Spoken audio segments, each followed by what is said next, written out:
Hi everybody, I'm Lacy Shane with Real Women, Real Success. And this week I'm excited because my daughter had a baby. And Andrea June is 4 days old right now, and it has been such an exciting time for our family. But boy, has it been much more work than I remember when I had my two kids. And it really got me to thinking about work-life balance. My daughter has her own company. She's an entrepreneur. She owns a swim school. She's very passionate about that, and this is her first child. And I got to thinking, and I know the answer to this question after I ask it, but will she be able to find balance? How will she find a way to integrate her newborn and her child into her life? And you know what? I know she will be able to. I know that this will be something that works for her. And I realize it's because she knows the 5 tenets of having work-life balance. Now, balance is sort of a misnomer. I mean, balance implies that everything is equal, and that's not always how it is. I think of balance as more of a verb, like you're sort of juggling. It's like juggling, right? Or an author of the book Thrive, a book I really love, Ariana Huffington, calls it work-life integration, where you're just integrating everything that you need or want to accomplish in a day, a week, a year, whatever it is. But I know my daughter will be successful and her kids will have a great life because she knows how to juggle all that according to the 5 principles of having work-life balance or work-life integration. So I'm going to share those with you right now. The first one I sort of already said, remember that balance is a process. It doesn't mean every day is going to work out perfect and you're going to get off work at 5 and you're going to get home and you're going to be able to have time to cook dinner and everything will be done with the kids. Obviously, that's not how life works, and that's not what balance means because that's not realistic, right?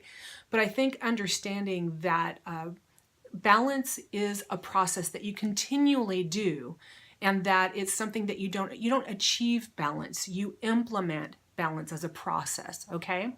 Part of that process, and the next point, the second point, is prioritizing. You have to know what's most important to you. And when you have a baby or when you have kids, that changes, right? There are some things that just aren't as important anymore. So make sure you know what the most important things are in your life, because now there's more that you want to say no to. For those of you that had kids and you didn't start saying no to some things that were part of your previous life and you're stressed out, that might be part of why. There's some things that you just got to let go, and it really requires you go through a thought process. What are the most important things to me in my life? For me, it's providing value to my customers through my 2 businesses. It's being a great spouse to my husband. It's being there for my kids. But guess what? I'm in there too. I'm in there too. And that is the next point. And that is that you have to make yourself number 1. If you don't put on your own oxygen mask first, you will not be fully there for anybody or everybody else in your life.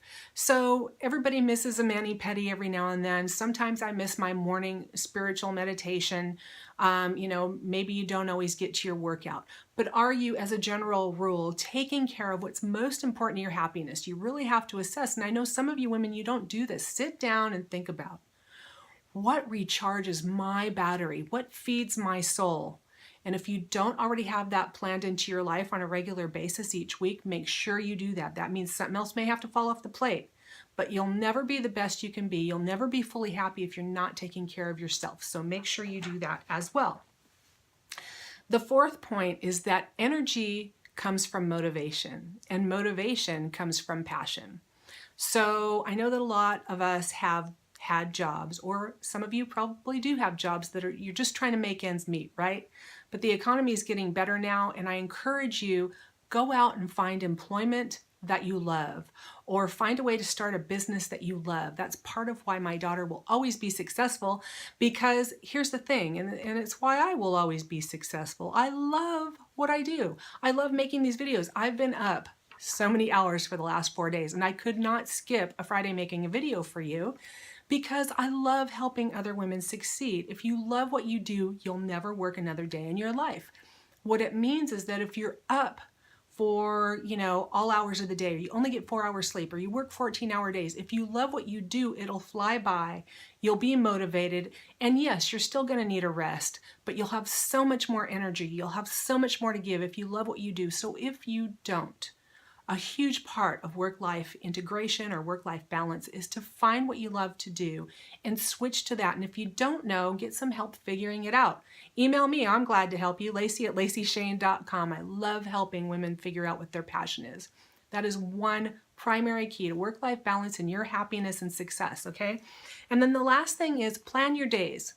If you can just take 5 minutes every day and jot down on a piece of paper, what are the top 5 things or 3 things I must accomplish today, or I must pay attention to, or I must, achieve today that will make this day a success for me. And if you have those on a sheet of paper, again, you'll know what to say no to. And I know sometimes it feels like you don't have that much control over your day.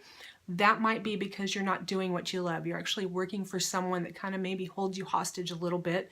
And that's part of life, right? That's part of the process we go through of going through different jobs and ascending in our career and trying to find the life that we love. I know sometimes we're in those kind of jobs, but as much as you can, write down what are your top things that you need to accomplish that day and let everything else fall off the plate. You can do it once you get to work, but do it for your whole life in the morning too.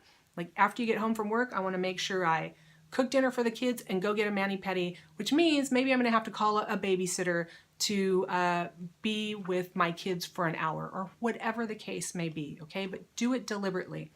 And that's how you juggle. It's really not necessarily balance. Balance is a verb that helps you get to having an integrated life where your work and your home and your relationships and your spouse and your kids, all of it is fitting together.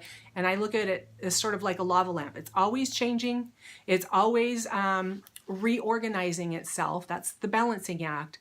But just remember, it's a process, not an end goal. And the goal is really for you to be happy and fulfilled, and for you to be doing in your life what you want to do, to have the relationships you want, to have a great relationship with your spouse and with your kids. And it doesn't mean everybody gets all of what they want. One thing I really want to encourage you is to say no to your kids sometime. Yes, my kids are number one priority, and I know that my daughter's new baby will be her number one priority. Doesn't mean they always come first in the day-to-day, right? There are times for me when it's more important to have a date night with my husband or a mani-pedi for me than it is to go be there for my kids. So maybe some days you're not going to make it to soccer practice. Maybe some days you're not going to do something. It's balanced, right? It's not all for the kids and it's not all for you. There's balance, okay? So those are the ways that you can have it all. And it's not easy. Sometimes you have tough days. Sometimes there's what I call the sprint. And that's when you have a work project or something your kids are doing that takes a lot of time in a short condensed period. Yeah, we have those times and we need to rest up from them. But just remember the 5 tenets of work-life integration or work-life balance. And I think it will really, really help you try to achieve that happiness and that comfort that you're seeking. So let's just recap the 5 right now. Make sure you embrace balance as a process, not an end goal. Know what's important to you. Spend the time to sit down and go, the most important things to me are my relationship with my husband or my spouse or my partner, whatever that is, my kids, my spirituality, whatever, date night, whatever it is that feeds your soul and makes your life whole. Get your top ones and try to have it just fit on a hand, right? That many top things that will allow you to prioritize and know what's going to fall off the plate or what you're not going to pay attention to or do anymore. Make yourself a first priority because you can't be there wholly for anybody else for any sustained period of time if you don't take care of yourself. Maintain your energy and motivation by doing what you love. And if you're not doing what you love, figure out what you love and make a plan to get there. And plan your days. Make sure that you start out the day knowing what you want to accomplish and knowing how you want the day to end. So I hope that was helpful for you today. I'm going to get back to playing with my new little baby grand girl. And I want you to go out there and kill it this week. And always remember, I'm your biggest fan.